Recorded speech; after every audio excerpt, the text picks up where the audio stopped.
Fala galera, e aí, beleza? Esse aqui é o canal Insano Opiniões, eu sou Yuri Sepúlveda.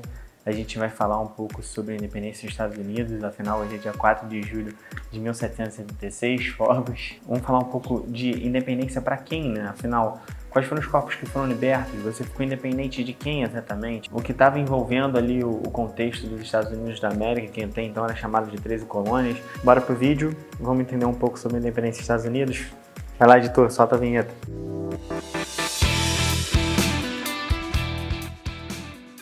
Falar um pouco sobre a tal 4 de julho de 1776, independência dos Estados Unidos da América. Mas independência para quem? Então, para tentar explicar mais ou menos, os Estados Unidos tinha duas separações, né? Norte e Sul.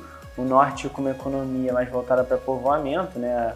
Aquela galera que estava na Europa começou a emigrar para os Estados Unidos para tentar, né, fazer um pouco mais de dinheiro, plantar e tal, subsistir nesse novo continente que estava sendo descoberto. A gente tem que lembrar que a Inglaterra estava passando por um período muito difícil, né?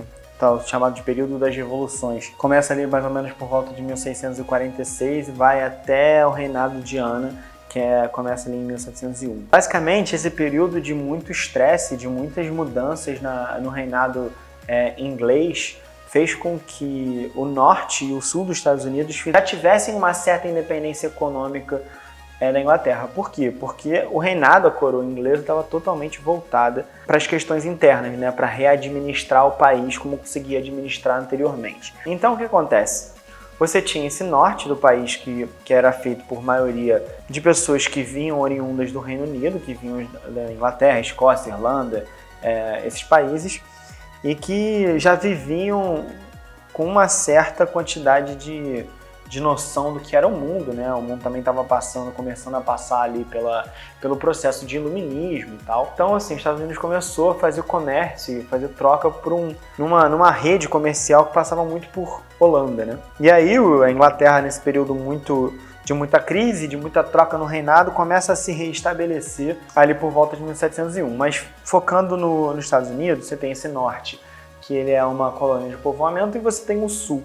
No sul, que aconteceu muito parecido com o que aconteceu no Brasil, né? Que é uma colônia de exploração, baseada em monocultura, né? Açúcar, algodão, café, arroz.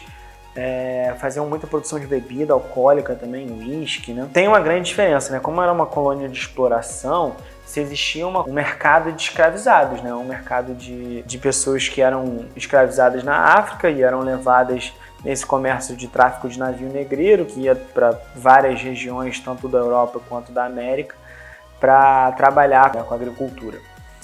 Então você tinha o norte que tinha escravos, mas você tinha o sul que tinham muitos escravos, né? Que parte da economia do sul dos Estados Unidos era voltada para o mercado de escravizados.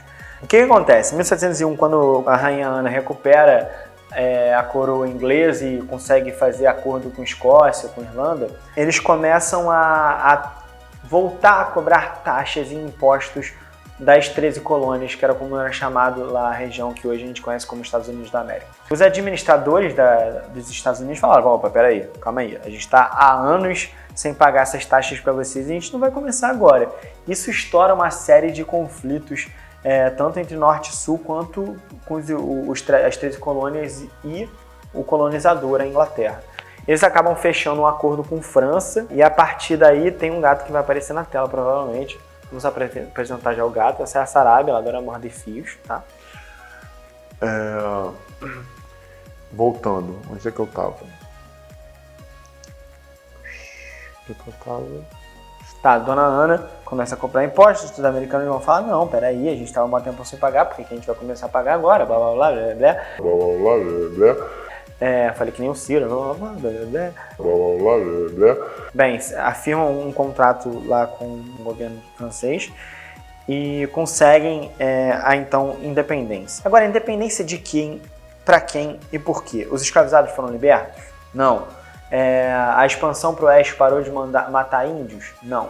Foi uma independência basicamente econômica, para as elites, que é o que acontece na maior parte das Américas até hoje, né? Quando você tem um processo de revolução, um processo de república, de independência, Na verdade, isso é para manter o poder e o dinheiro das elites locais. Não é diferente nos Estados Unidos. O mundo e a estrutura econômica americana não mudou tanto assim. Ela vai começar a mudar lá para 1786. A gente está falando de 1776, né? Dia 4 de julho de 1776, que é quando a independência dos Estados Unidos. Então, ali por volta de 86, 87, que é quando eles firmam a primeira Constituição norte-americana, é que as coisas começam a mudar um pouco, mas continuam escravos, continua a expansão para o oeste, continuam matando índios. Nada muda muito em relação à vida das pessoas e o dia a dia. Vai mudar em relação ao comércio, vai mudar em relação a banco, a quem você se representa, a eleições gerais, quem é que pode votar, quem é que não pode votar, costumam ser os brancos e a elite, né? A elite, para se manter na elite, ela vai formando esses teatros de independência, de república, de presidencialismo. E, na verdade, a vida das pessoas e das pessoas pobres continua igual. Só que os negros participaram da guerra.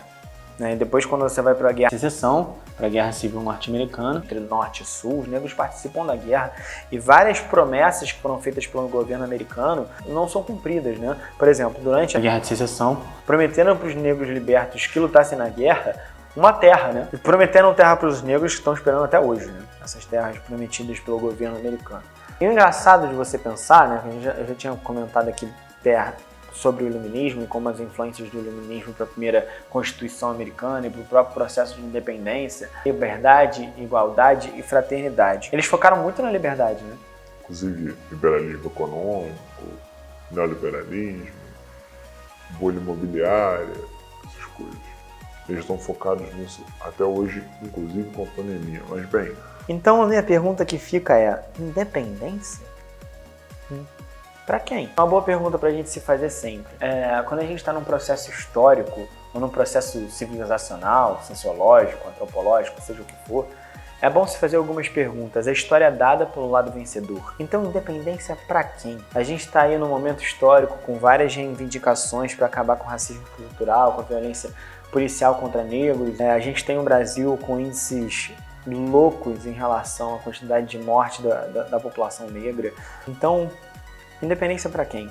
Os povos já foram libertos? Eles estão comemorando uma data, né, do 4 de julho, que não mudou a vida das pessoas, não deu liberdade, igualdade e fraternidade para todos os corpos.